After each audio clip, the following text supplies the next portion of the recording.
ذلك الكتاب لا ريب فيه هدى للمتقين الذين يؤمنون بالغيب ويقيمون الصلاة ومما رزقناهم ينفقون. يؤمنون بالغيب، فلذلك في فكرة دقيقة جداً. هذه الفكرة أن الله عز وجل يقول: إن في ذلك لآية إن كنتم مؤمنين. عجيب، أنا أتصور أنتم بهذه الآية تؤمنون، لا، إن في ذلك لآية إن كنتم مؤمنين. كأنه فيما يبدو القضية معكوسة، ليست معكوسة. هذا هو الأصل.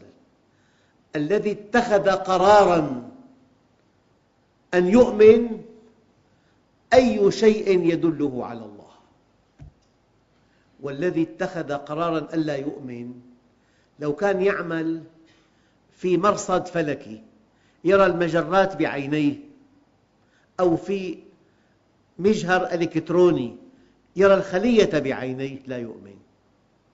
حينما تتخذ قراراً أن تؤمن كل شيء في الكون يدلك على الله، وحينما تتخذ قرار داخلي بعدم الإيمان، لو رأيت الآيات صارخات واضحات جليات لا تؤمن. يعني الذي أراد الإيمان يشبه آلة تصوير فيها فيلم، فكل هذه المناظر طبعت على هذا الفيلم. أما الذي لم يرد الإيمان يشبه آلة تصوير لكن بلا فيلم.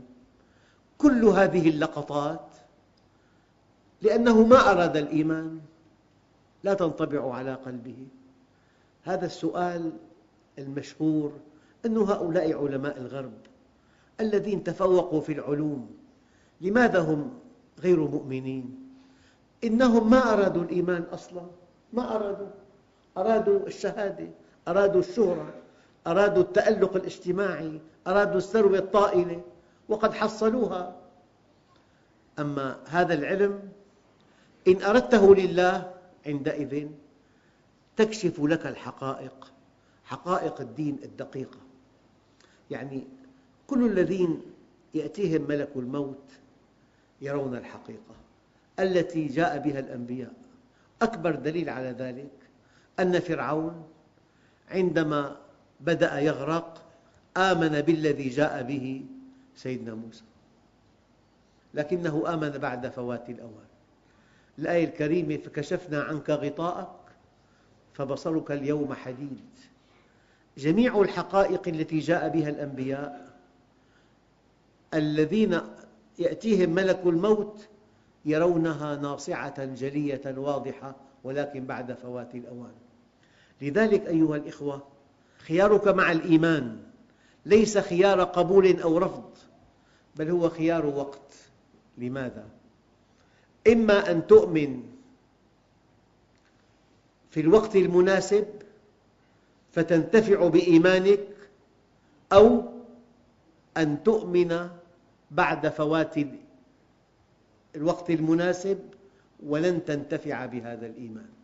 يوم لا ينفع نفساً إيمانها لم تكن آمنت من قبل أو كسبت في إيمانها خيراً. فأنت خيارك مع الإيمان خيار وقت، إما أن تؤمن في الوقت المناسب، وإما أن تؤمن بعد فوات الأوان.